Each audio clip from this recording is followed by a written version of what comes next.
No momento em que a humanidade sofre por tanto desamor, pela fome, pelas guerras, os tóxicos alimentando a violência em nossa cidade.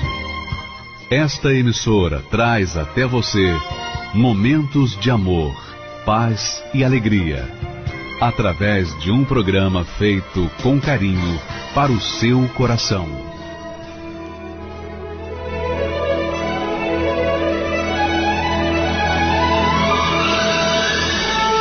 E agora, com você, a Palavra Amiga do Bispo Macedo.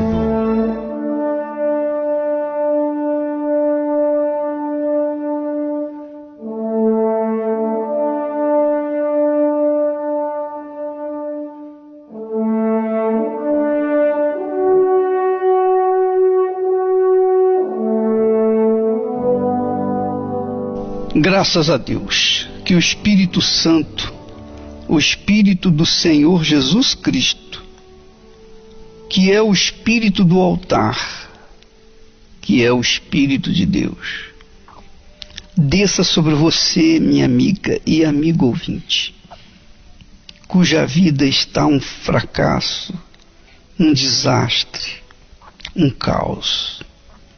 Onde quer que você esteja agora, seja forte, pelo Espírito de Deus, pela descida do poder de Deus sobre a sua vida. À medida que você recebe a palavra de Deus, você recebe Deus.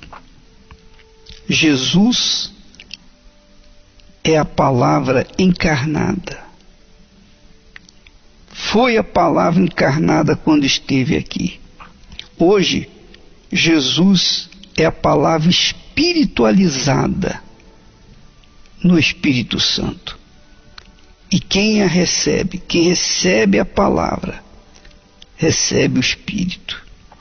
Quem recebe o Espírito, recebe Jesus. Quem recebe Jesus, recebe vida. Receba a vida aí onde você está. Seja curada, curado, liberto.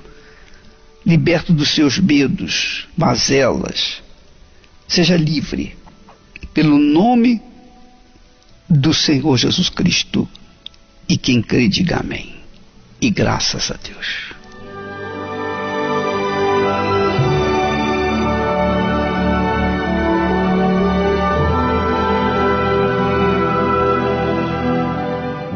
Você já se perguntou o que você tem que fazer? Já se perguntou?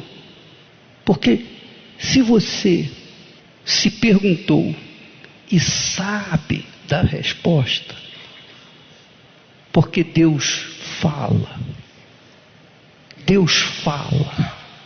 E quando Ele fala, Ele não deixa a dúvida. Ele não deixa a dúvida. Muitas pessoas que têm dado testemunho têm dito: bispo, quando eu fiz a fogueira santa passada ou retrasada, o Espírito pediu X, e eu achei que deveria dar aquilo que eu achava que era muito. Eu não dei o que o Espírito Santo pediu, eu dei aquilo que eu achava que tinha que dar. Não adiantou nada, não aconteceu nada. E isso se confirma na palavra que Jesus disse lá em Lucas 6:38, ele diz assim: com a mesma medida com que medirdes, também vos medirão de novo. Quer dizer, a fé cristã não tem nada de emoção, não tem nada de entusiasmo, de oba-oba. Eu vou fazer, Não, não é isso. A fé se resume nisso. Da forma como você dá, você vai receber. E você que tem recebido pouco ou tem recebido nada, é porque aquilo que você tem dado não tem valido nada para Deus. Ele não aceita. Essa é a realidade. Então o segredo é esse. da forma como você mede, da forma como nós medimos o altar também nos mede. Da forma como nós avaliamos o altar nos avalia. Quando nós fomos instruídos na feitura da fogueira santa, o que é a fogueira santa? A fogueira santa é nada mais, nada menos do que algo que você vai provar de fato o que há dentro de você, a fé que você diz que tem. Porque muitas pessoas vêm aqui na frente, entregam a vida para Jesus, choram, é ou não é? Muitas pessoas, Jesus me perdoa, choram, se debulham em lágrimas, e depois não muda nada na vida delas. Por quê? Porque era tudo emoção, sentimento, e obviamente isso não funciona. O que muda, a fé cristã, que muda a vida da pessoa, é atitude. Nós falamos do batismo nas águas. O que é o batismo nas águas? O batismo é o enterro, é o sepultamento da criatura velha. Ela abandonou o pecado, sacrificou a sua vida, a sua vontade, o seu ser, sacrificou esse mundo. Eu não quero mais esse mundo, eu viro as costas para esse mundo para viver para ti. Isso é fé que agrada a Deus, é fé justa. As pessoas não querem, nem todas as pessoas querem isso, nem todas as pessoas estão dispostas a isso. As pessoas querem carregar o mundo dentro do reino de Deus. Não tem, ou o reino desse mundo ou o reino de Deus. Então, quando a pessoa faz o sacrifício no altar, ela se define, ela se mostra, ela mostra a cara dela, o fingimento, a hipocrisia, fica tudo exposto, porque se ela vai com tudo, então o altar lhe devolve tudo que ela precisa e muito mais. Agora, se ela vai com reserva, então ela sai vazia, não acontece nada. Então tem muita gente no nosso meio, aqui agora, que está vivendo assim. Eu estou falando com você, você que tem sido mais ou menos, você que tem tapeado a Deus, você que tem brincado com Deus, brincado com o altar, sua vida não muda, nem vai mudar. Ninguém vai mudar a sua vida, porque você tem tomado atitude que não condiz com a santidade do altar. Essa é a realidade. E isso não acontece só com você, não. Acontece com obreiros, pastores, bispos, esposas. Acontece com todos os que dão de hipócritas diante do altar. Deus não aceita, não brinque com Ele, porque Ele conhece você, Ele conhece a mim, Ele conhece a cada um de nós. O que nós queremos é que vocês todos sejam abençoados. E eu tenho orado a Deus para isso. Ó Deus, levanta pessoas para glorificar o Teu nome, para ser a Tua glória neste mundo, porque não é possível que a gente creia num Deus tão grande e veja tão poucas pessoas abençoadas. Não, eu quero ver todos, mas infelizmente nem todos têm a fé de qualidade, sincera, e por isso ficam para trás. Você não leva mal o que eu estou falando assim, não, porque eu estou sendo muito rude, mas eu não tenho outras palavras para vocês. Ou você faz com todas as suas forças, de todo o seu coração, você leva a sério aquilo que você está fazendo, ou então não faça nada, porque não é para mim que você está fazendo, não é para a igreja, instituição que você está fazendo para si próprio. Se você estiver fazendo bem, é para você. Se você estiver fazendo mal, é para você. É para você. Porque da forma como nós medimos, nós também seremos medidos. Vocês entenderam? Sim ou não? Presta atenção. Nós vamos para o Vale do Jaboque essa semana agora, próxima semana. E lá os bispos vão estar uma noite inteira orando. E vocês vão poder ver. Vai ser transmitido. No horário de meia-noite lá, aqui será 8 horas da noite, na próxima quarta-feira, que é uma semana. Você vai ver eles orando. Eles vão orar, de hora em hora vão lutar. Eu estou falando eles, nós estaremos em espírito com eles. Eles vão passar a noite lá e vão sair de lá de volta para cá. Eles vão sacrificar. Mas eles vão sacrificar por aqueles que estão no mesmo espírito do sacrifício. O sacrifício começa aqui dentro. O sacrifício começa aqui dentro da gente. O sacrifício não é do lado de fora, o sacrifício é do lado de dentro. Quando você decidiu casar, você decidiu casar por quê? Por que a gente decide casar? Hein? Diga aí, pessoal. Qual a razão? O que motivou você a casar? O amor. O amor. Ou não é? O amor que motiva a gente a casar. Não é nada de outra coisa, é o amor. O meu amor pela Esté me motivou a dar a minha vida para ela. Por causa do meu amor por ela, eu larguei a minha vida de solteiro para ficar com ela. E vice-versa. O que motiva uma pessoa a sacrificar? O quê? A fé. Assim como o amor motiva o casamento, a fé motiva o sacrifício. O sacrifício é o resultado da fé que está dentro de nós. E é isso que Deus vê. Foi isso que agradou a Deus, e é isso que agrada a Deus.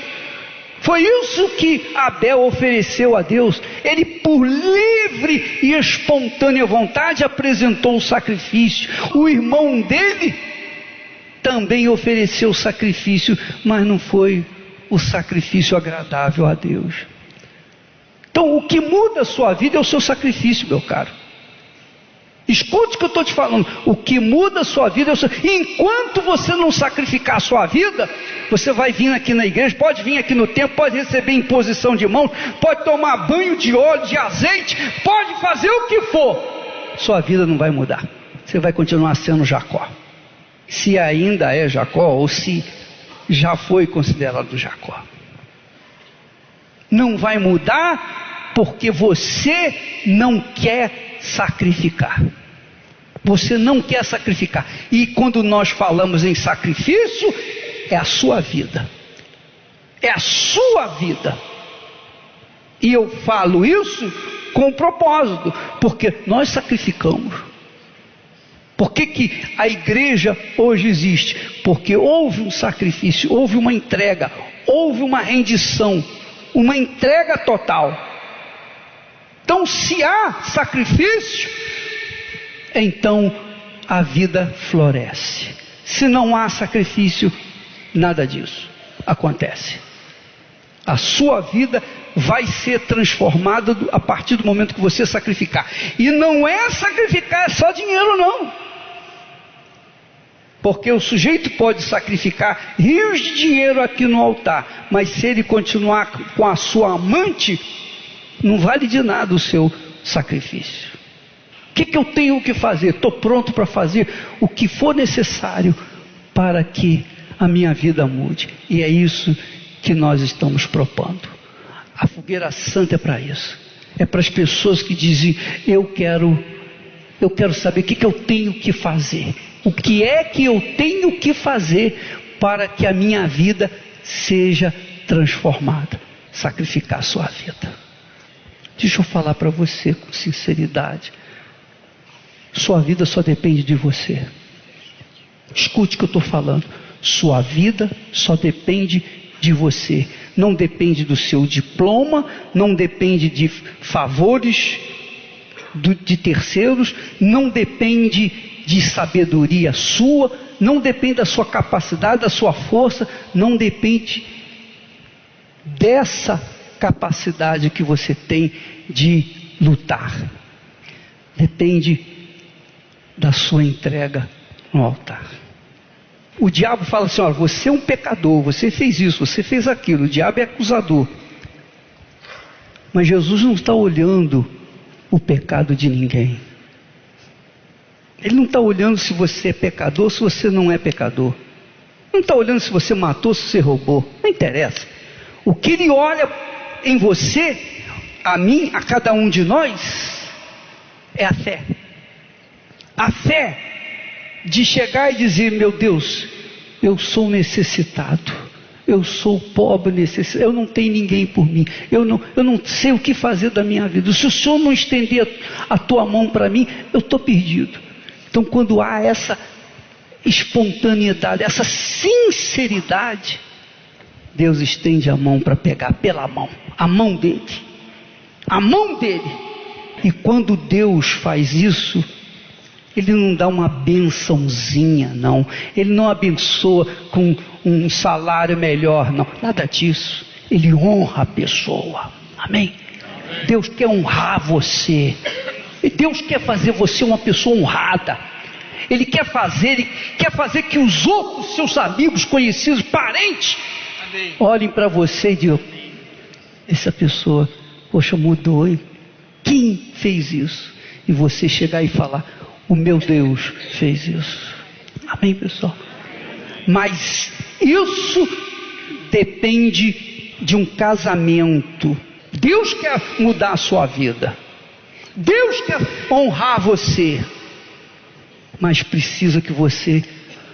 Está aqui a minha vida. É tudo que eu tenho.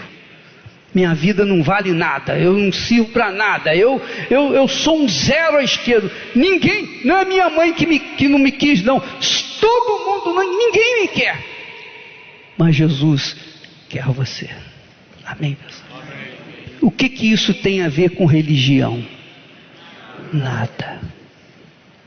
Isso tem a ver com a fé inteligente. Porque no que você dá a sua vida para Ele, sacrifica a sua vida para Ele, você está mostrando fé. É ou não é?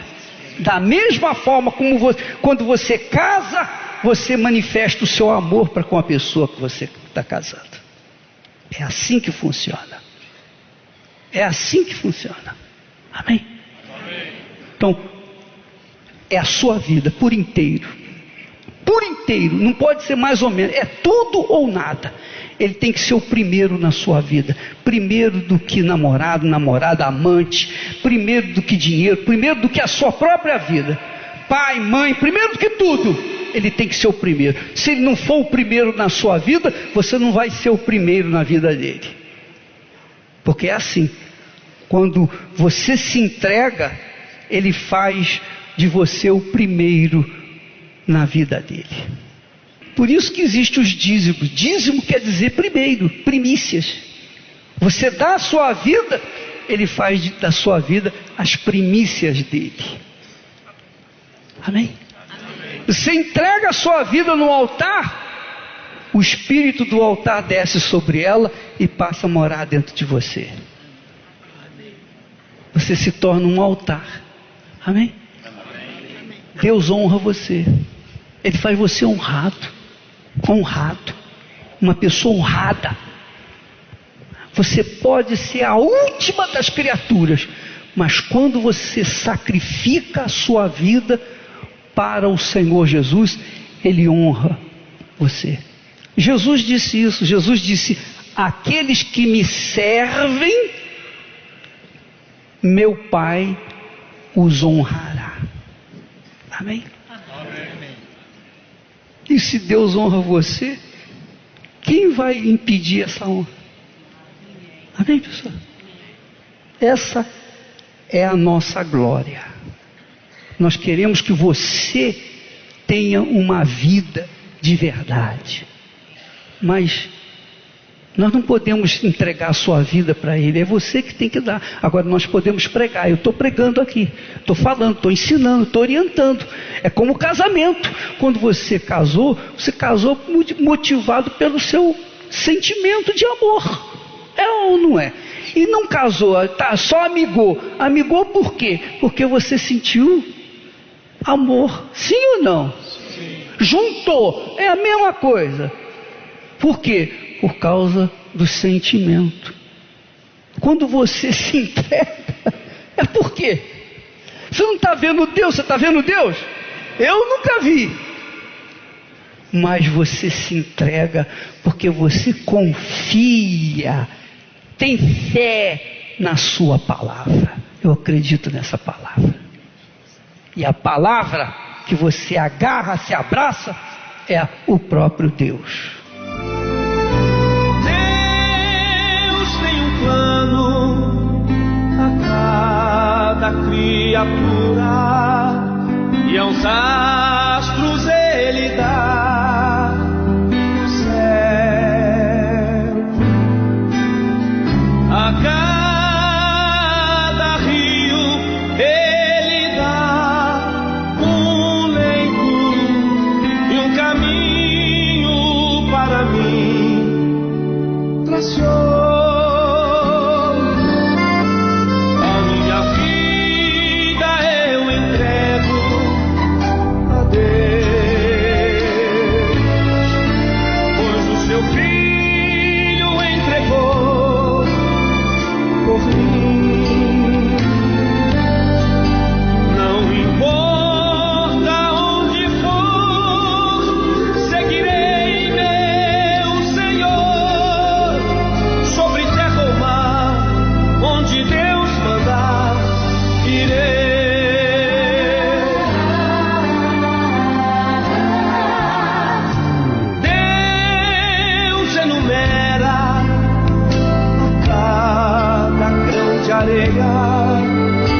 e as ondas ouvem seu mandar.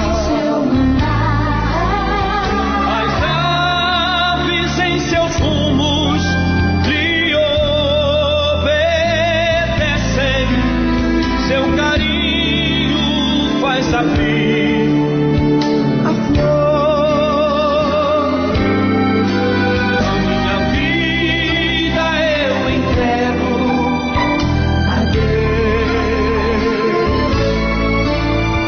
Seu filho entregou por mim.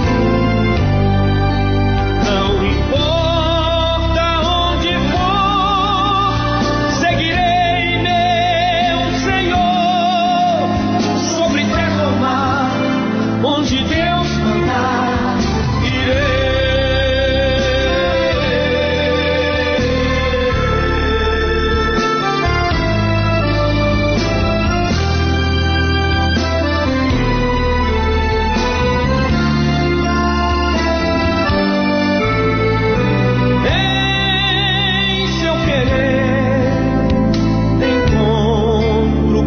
Na vida e bênçãos que jamais ver. Embora venham lutas e tristezas, tenho fé que Deus me guiará. A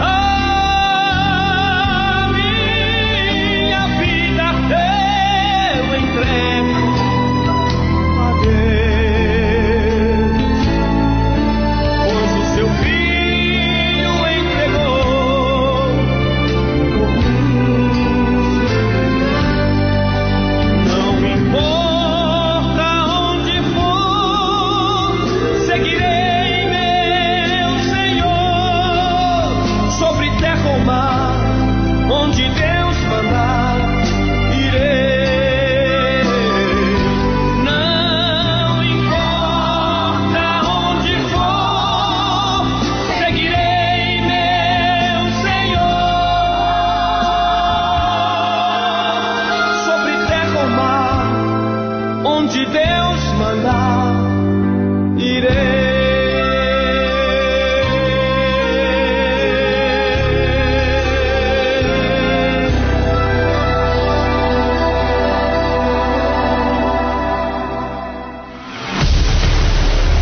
O altar.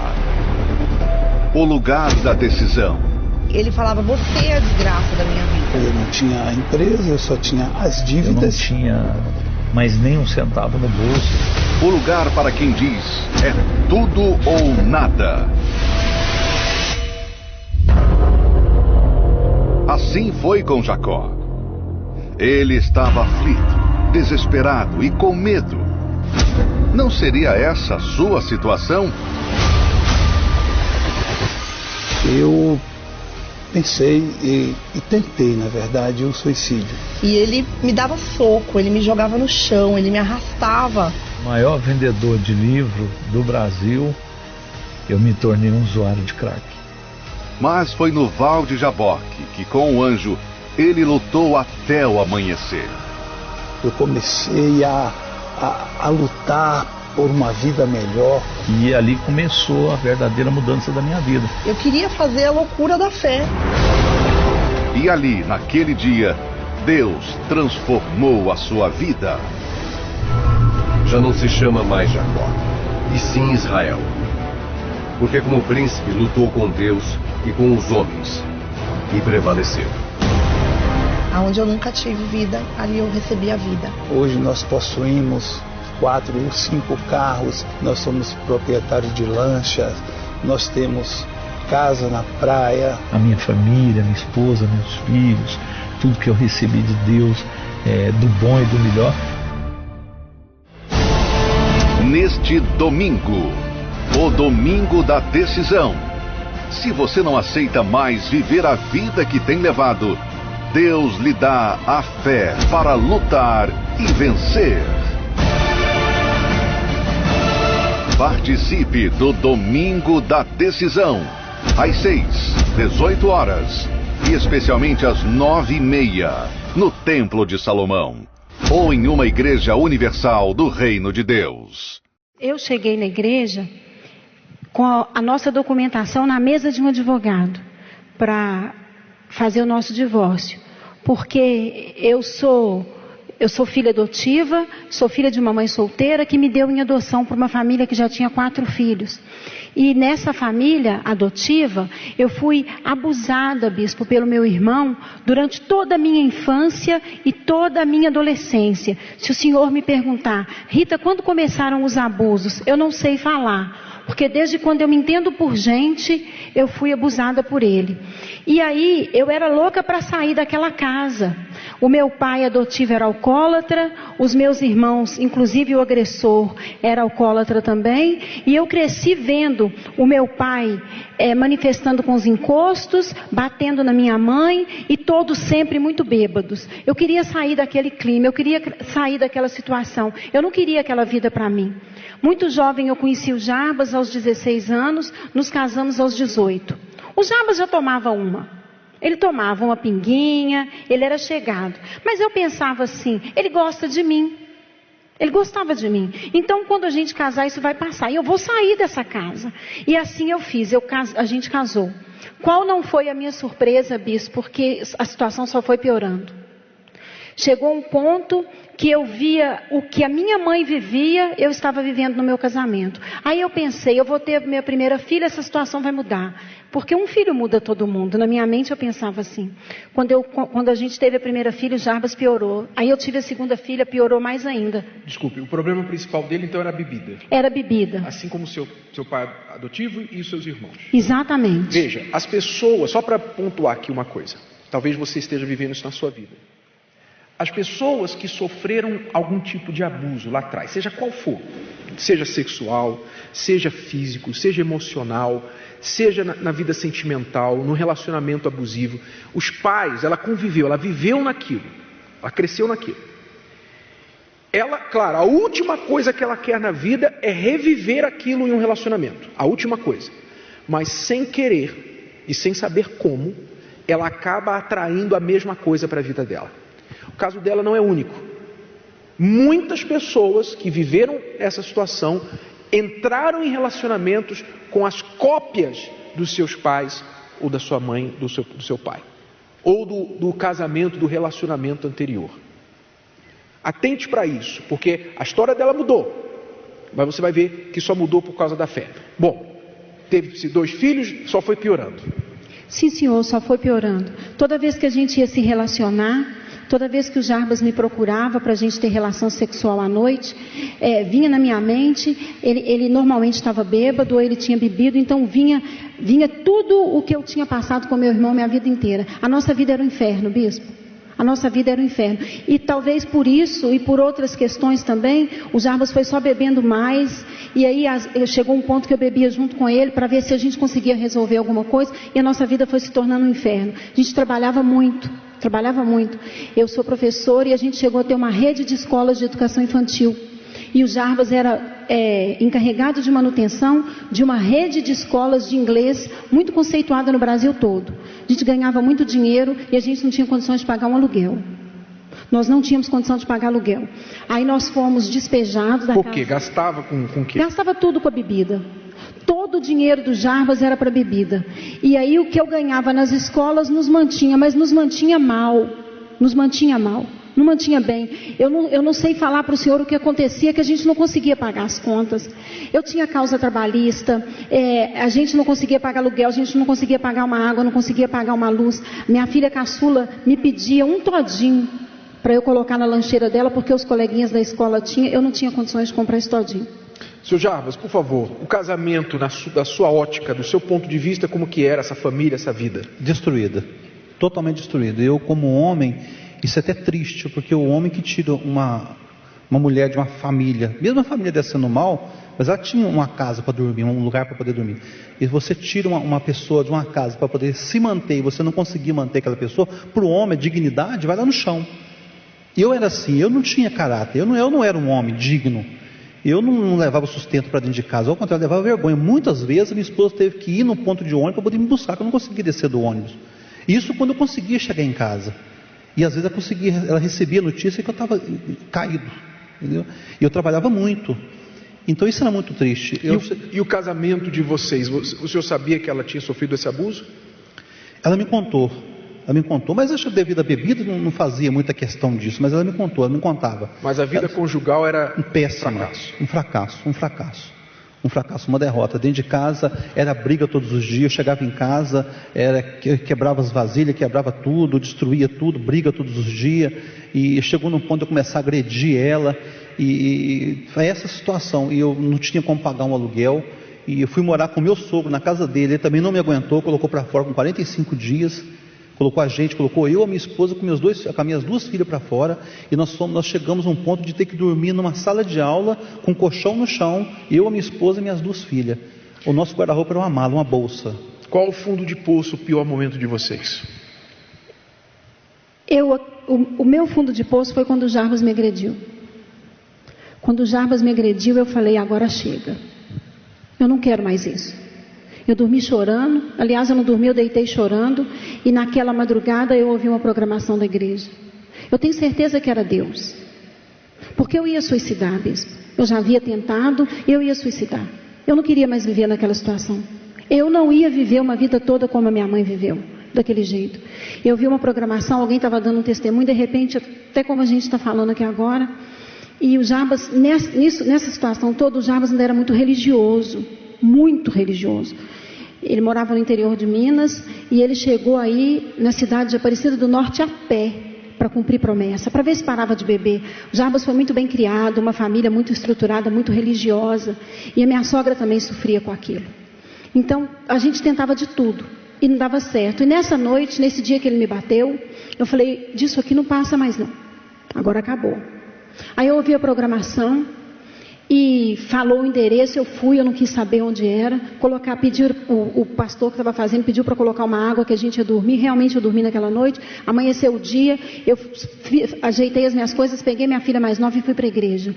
Quando eu cheguei na igreja, o pastor me explicou o que acontecia na minha vida, que até então a religião não explicava, me mandava carregar aquela cruz, aquele fardo, e que seria daquele jeito. O pastor explicou e eu acreditei. Tinha uma verdade naquele homem que eu não sei explicar para o senhor.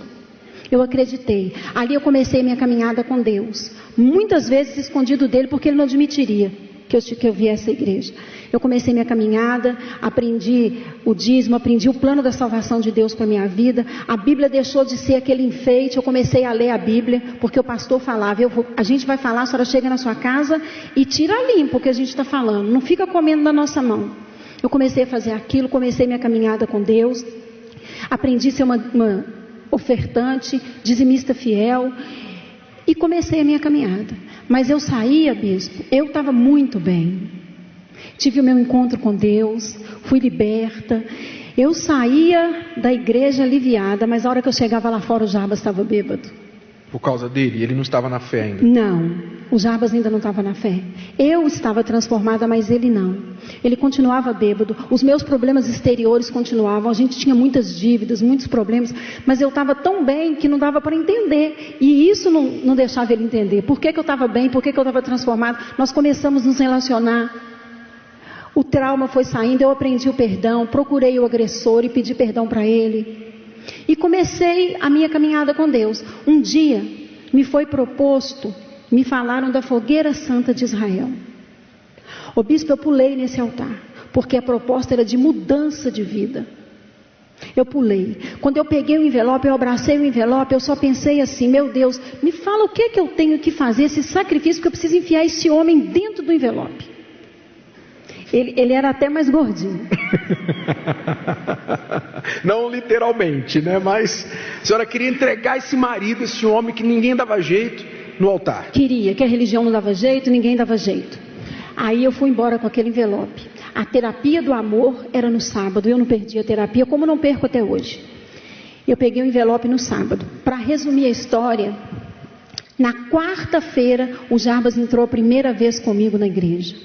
Eu peguei no sábado, na quarta ele entrou comigo. Aquele voto ele cumpriu comigo. Ele entrou na igreja e nunca mais saiu. A isso ele sabe falar melhor do que eu, do que aconteceu, a perturbação que tinha na cabeça dele. Mas é interessante, bispo, que o mal que agia na vida dela, eu já carregava uma legião. Aí juntou com os dela, que o Espírito começou a falar na minha mente que a minha esposa estava tendo um caso com o pastor. Com o pastor? Com o pastor. Porque ela saía do carro desesperada, várias vezes. Descia do carro, doida, e voltava para o carro cantando, sorrindo. E eu ficava com aquilo o dia todo na cabeça, Aí chegou uma quarta-feira, eu fiquei o dia todo nessa quarta-feira, lembro como se fosse hoje. Você tem que pegar ela em Fraga. Hoje você vai pegar ela. Mas era o próprio Deus falando comigo. Hoje eu entendo. Não, hoje você vai lá que você vai pegar, você vai ver o que ela está fazendo dentro daquela igreja. Eu fiquei com isso o dia todo e esse dia eu não bebi. Quando chegou a noite, eu pedi para levar ela na igreja, eu peguei, levei, tranquei o carro lá fora, peguei e falei assim, hoje eu vou te pegar, e falei um palavrão. Ela pegou, me abraçou. Eu disse, ai gente, me abraçou e nós entramos para dentro da igreja. Mas o bispo, eu lembro como se fosse hoje, eu perturbei a igreja toda, eu fiquei o tempo todo manifestado, sentado. Mas quando foi no final da reunião, o bispo que estava fazendo a reunião pegou e falou assim, eu queria saber se tem homem aqui na igreja. Mexeu comigo. Um homem que não tinha nada, que não tratava da esposa, que não cuidava do filho, mas era orgulhoso. Eu era orgulhoso. Andava num carro velho, caindo nos pedaços, que já tinha pedido busca e apreensão, andava só escondido, que se parar na brita, se é preso ele com o carro e tudo, mas era orgulhoso. Eu falei, não, eu sou homem, por que eu não sou homem? Ele que não é homem, que está roubando. E convidou para uma reunião, que seria na quinta-feira, homens de guerra, à noite. Porque eu vou provar para ele que eu sou homem. Amanhã eu estou aqui, às 9h30 da noite. E eu nunca mais saí. Entendeu? Comecei a participar dessa reunião, me libertei, fiz um acordo com o pastor. Não fiz acordo com Deus, eu fiz com o pastor. Me atendeu, conversou comigo, bêbado. Cheguei várias vezes na igreja bêbado, sozinho. Eu não faltava porque eu tinha um acordo com o pastor. Ele falou comigo, você falou assim, olha, eu peguei e falei, pastor, eu faço um acordo com o senhor. Eu venho todos os dias na igreja, mas eu não vou parar de beber, não vou parar de usar as roupas que eu estou usando, não vou parar de frequentar os lugares que eu frequento, ele ficou fechado. Eu quero te ver todos os dias aqui, nem que seja caindo. Quando passou uns 3 meses, eu encontrei com o pastor, fazer bebida, não lembro. Quando foi que eu me libertei, não lembro. Em 3 meses estava mudado? Estava mudado, totalmente mudado. Menos de 3 meses. Entendeu? E nós cumprimos esse voto junto, sacrificamos. Foi o primeiro voto que você fez no altar? O Jarbas veio na quinta-feira e chegou lá em casa, ele fala que dormiu a noite inteira com aquele envelope preocupado. Na sexta-feira ele acordou de manhã e falou comigo assim, eu peguei um envelope lá na igreja. Eu falei, pegou? Peguei. É uma tal de fogueira santa. Não sei que santa que é essa, uma fogueira santa. Mas eu peguei. E o pastor falou que a gente vai conseguir resolver toda a nossa vida. A preocupação dele era a vida financeira. 800 mil de dívida, aquela confusão. E aí nós vamos fazer o seguinte, a gente vai vender a escola. Eu assustei. Confesso para o Senhor que eu assustei, porque ela era o nosso sustento. Ele não tinha responsabilidade. Como que eu vendo o sustento da nossa casa? Mas eu falei, tá ligado, vamos vender. Anunciamos a escola, era a única escola que tinha sede própria. Anunciamos a escola, tinha quase 200 alunos matriculados. Aí a nova proprietária chegou, eu fiz uma reunião com os pais, a nova proprietária assumiu a escola, a gente passou o imóvel para ela, tudo certinho, passei tudo para ela, peguei aquele dinheiro, bispo, que podia ajudar muito, mas não ia resolver a nossa vida. Peguei aquele dinheiro, colocamos no envelope e fomos para a igreja, subimos no altar e fizemos sacrifício. Quando a gente desceu do outro lado, meu marido já era outro. Meu marido era outro. Era outro.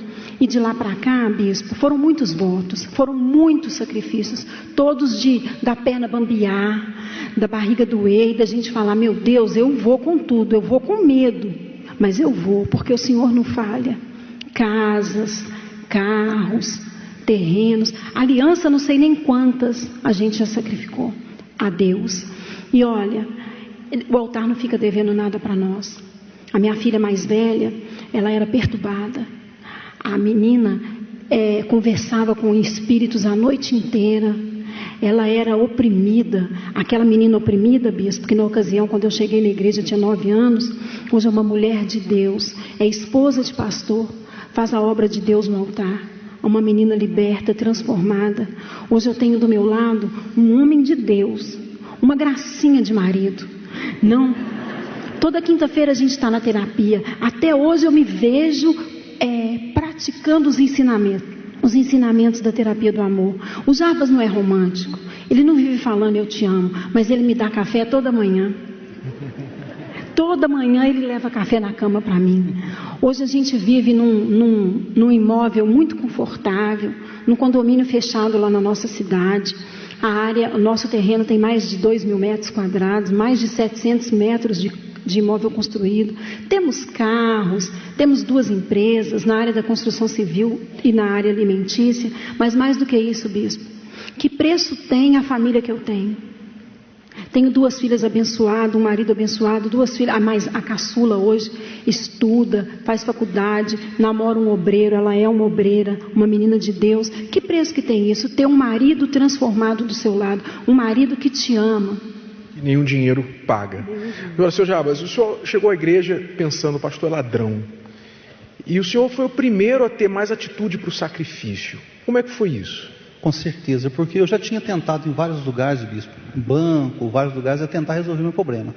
E ninguém chegou a falar para mim, falou assim, olha, eu tenho uma solução para o teu problema. Mas eu ouvi do altar isso. Eu ouvi um homem de Deus falando lá, eu tenho uma solução para o teu problema. Eu tenho como fazer com que você resolva o teu problema. É só você vir para o altar. É o melhor investimento que existe no mundo, é o altar. É um investimento sem perda. Sem perda. Eu vou com os olhos fechados para o altar, porque Deus não fica devendo nada para ninguém. Porque ela falou que o senhor saiu da sua cidade para pagar uma promessa. Foi. Quanto? A pé? A pé. Gastei 7 dias, 7 noites. Saí de 1º de setembro, cheguei lá dia 7 de setembro. Andando. Para deixar de beber. Fui bêbado, voltei bêbado. Não, para voltar tiver que me buscar, porque não tinha condições de voltar. Minha sogra chorava as 3 vezes. A minha mãe, eu comecei a beber com 12 anos de idade. É para você entender que as pessoas estão dispostas a fazer loucuras. Ninguém critica isso, né? Alguém critica? 7 dias caminhando bêbado na estrada. Não morreu porque Deus não quis. Não. Se dependesse da tal... Morri. Tinha morrido. Eu levei 2 mais bêbados que eu. Foi mais 2 comigo. Mais bêbado que você. Os 2 morreram. Como? Os 2 que foram comigo morreram. Morreram depois. Depois. Depois de bebida. Morreram. Quer dizer, o senhor já tinha atitude para fazer loucura, só que para o mundo. O senhor já era louco, um bêbado louco. O senhor já era um louco nessa situação. Então, aí é que muitas pessoas não entendem. Elas fazem loucuras de amor aí fora, loucuras para qualquer coisa. Mas quando o altar chama para fazer uma loucura e colocar na mão de Deus a vida dela, ela não quer. Aí ela se pergunta, por que minha vida não muda? Né? Então, hoje está transformado. A história de vocês é interessante que a casa que eu fui expulso dela pelo meu sogro, eu comprei para no altar. Fui lá, comprei ele e pus no altar, nessa do altar. Só isso já diz tudo. Deus abençoe vocês. Muito obrigado. Continue nessa fé. O senhor disse que errou muitas vezes no altar. Muito. Errei muitas vezes porque eu cheguei na igreja quebrado, falido, destruído, um verdadeiro farrapo humano. Depois de algum tempo, eu na igreja comecei a ser dizimista, comecei a ser ofertante, mas eu não tomava uma decisão. Vinha Fogueira Santa, eu participava. Vinha outra Fogueira Santa, eu pegava o envelope, fazia de conta. E eu percebi que a minha vida não mudava. Eu percebi que eu cheguei com a vida totalmente destruída, mas que tinha dado uma melhora, apenas uma melhora. Até que eu me revoltei. Eu, depois de alguns anos de igreja, fazendo essa bobagem, eu vi que era possível, que o altar tinha condição de transformar a minha vida. E a partir daí eu fiz meu primeiro sacrifício. Primeiro sacrifício. Primeiro sacrifício. As outras vezes não foi sacrifício. Não foi sacrifício. Eu participava. Eu não dei o meu tudo. E depois, e esse primeiro sacrifício que o senhor fez? O primeiro sacrifício foi um carro. Nós estávamos já na igreja, já tinha melhorado um pouquinho a condição financeira, e a gente estava com um carro quitado. Só tinha um mesmo. E quando eu conversei com o pastor, dizendo que as coisas não aconteciam, que nada mudava e tal, e que o pastor orando por mim, que as coisas iam acontecer. Mas o que acontecia era o normal. A melhora. A melhora, só melhora. Até que eu decidi realmente sacrificar. O senhor sacrificou o carro. O carro. E aí, a partir do momento que nós tomamos a decisão de ter sacrificado esse carro, que era o único que nós tínhamos, a gente percebeu que as coisas começaram a mudar de fato. Começou a mudar de fato e de verdade. Deus honrou de uma forma que me levou a acreditar que seria possível fazer uma loucura. E eu fiz uma loucura que para mim é a loucura da fé. Eu, numa determinada Fogueira Santa, na semana da Fogueira Santa, a nossa empresa fez um negócio da ordem de uns 300 mil reais. E esse negócio entrou um veículo, um carro novo, uma Mercedes de 200 mil reais. E no sábado eu fui até a loja e retirei esse carro. Valia quanto o carro? 200 mil. 200 mil. Tirei o carro no sábado, levei para casa, a minha esposa viu, as meninas, minhas filhas viram o carro e tal. E no domingo eu fui para a igreja com esse carro. Deus falou comigo e não deu outra. O senhor colocou no altar? Na hora, na mesma hora. E daí não parou mais? E daí eu não parei mais, né? Daí a nossa vida tem se transformado. Eu que cheguei na igreja andando de sapato furado, porque eu não tinha dinheiro para pegar o transporte, para poder vir para a igreja. Hoje a gente tem 5 carros. Olha só, ele deu um carro que valia 200 mil, olha o que Deus deu para ele. Todos esses carros são de vocês. Está na nossa porta, está faltando ainda aí. Ainda está faltando? Está faltando mais 2. O que mais você conquistou? A gente tem essa casa na ilha, lá em Itaparica. A gente acabamos de adquirir esse ano, com toda essa crise, um apartamento no complexo Iberostar, na Praia do Forte. É o metro quadrado mais caro. Esse aí. É o metro quadrado mais caro que nós temos hoje no litoral. Nós adquirimos esse ano em maio. Tá vendo? E Deus só tem honrado a nossa vida. Tá vendo o que é uma mudança de história? Agora, nada disso, tudo isso que ele tem, não se compara à paz. Não. Hoje vocês vivem bem? Hoje, essa lancha é nossa também, bispo. É? Essa lancha aí também é nossa. Hoje, como é que vocês vivem? Hoje nós vivemos muito bem. Eu prefiro até que ela fale. Como é que é a vida de vocês hoje? O nosso casamento, bispo, é muito abençoado. Nossa família tem muita harmonia. No nosso lar tem muita paz, muito amor, muita união.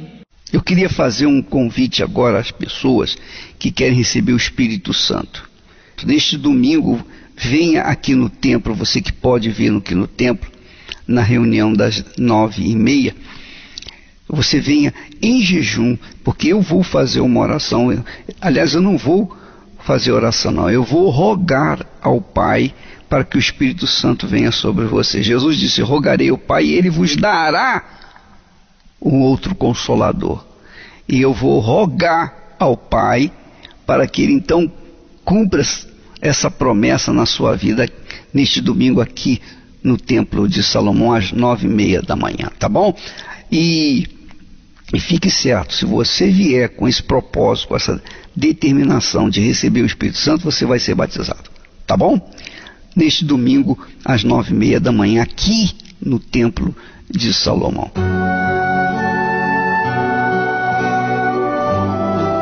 A fé e a inteligência trabalham juntas. Embora a fé seja encarada como loucura para esse mundo, ela é inteligente porque nos faz saber que temos direito à felicidade. A fé faz com que recusemos uma vida de derrotas e conquistemos uma vida de vitórias. Se tudo não está de acordo com os seus ideais, está na hora de você refletir com a sua inteligência e usar a sua fé para trazer à existência os desejos de seu coração. Igreja Universal do Reino de Deus. Um lugar de fé para a sua vida.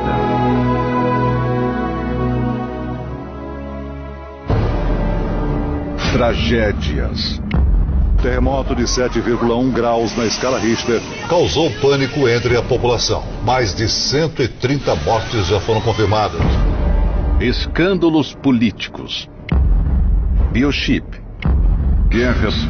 And as I said, they will be met with fire, fury, and frankly power, the likes of which this world has never seen before. Seria esse o começo do fim da nossa humanidade? A ciência e a religião já afirmaram: o mundo vai acabar. Quando isso vai acontecer? A resposta para essa e outras dúvidas você encontra no Estudo do Apocalipse, todos os domingos, às 18 horas, no Templo de Salomão. Avenida Celso Garcia, 605, Brás. Muito bem, meus amigos, nós chegamos ao ponto final do programa. Estaremos de volta amanhã neste horário, nesta emissora. Deus abençoe a todos e até amanhã em nome do Senhor Jesus. Como todo ser humano faço planos e projetos que desejo realizar, mas a voz da consciência me faz entender que de nada me adianta se eu não te conhecer.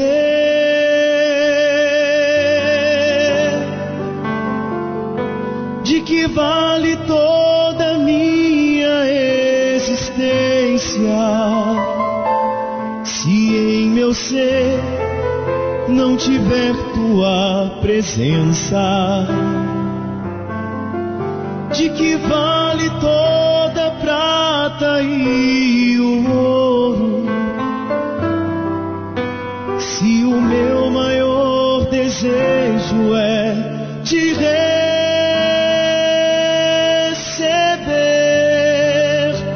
Senhor Jesus,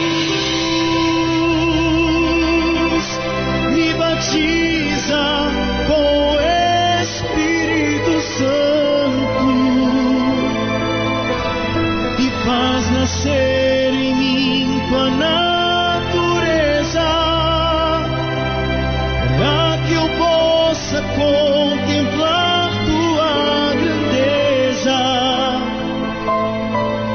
ser a tua testemunha onde eu for e levar até os confins da terra o teu amor.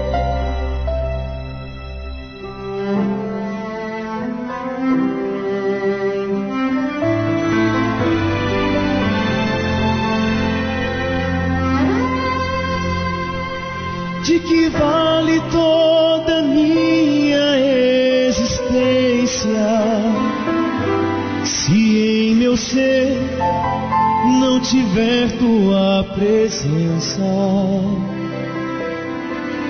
de que vale toda a prata e o ouro, se o meu maior desejo é te receber,